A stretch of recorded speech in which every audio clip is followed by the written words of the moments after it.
সবুজের ছোঁয়া, নির্মল বাতাস আর পরিবার এবং বন্ধুদের নিয়ে একটু শান্ত সময় কাটাতে চাইলে চলুন আজ ঘুরে আসি যশোরের গদখালি থেকে, যেটা কিনা বাংলাদেশের ফুলের রাজধানী নামে পরিচিত। চারিদিকে সবুজ গাছপালা, খোলা পরিবেশ আর চোখ জুড়ানো সাজসজ্জা মনটা ভালো করে দেয়। পার্কের ভেতর ঢুকলেই চোখে পড়ে সাজানো বাগান, বসার জন্য আরামদায়ক জায়গা, ছবি তোলার জন্য দারুণ স্পট, পরিবার নিয়ে আসা মানুষগুলো বন্ধুদের সাথে আড্ডা দেওয়ার জন্য সুন্দর একটা পরিবেশ কিন্তু এখানে তারা সৃষ্টি করেছে।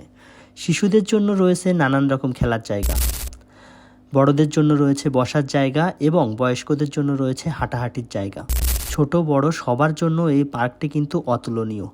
যারা ছবি তুলতে ভালোবাসে তাদের জন্য এই পার্কটি একটি পারফেক্ট লোকেশন হতে পারে। তো বন্ধুরা, এই পার্কটা পুরো ঘুরে দেখালাম আপনাদের। কেমন লাগলো? যদি ভালো লেগে থাকে ভিডিওটা, তাহলে সাথে থাকার অনুরোধ রইল। আর এই পার্কে কিভাবে আসবেন সেটা আমি বলে দিব ডিসক্রিপশানে।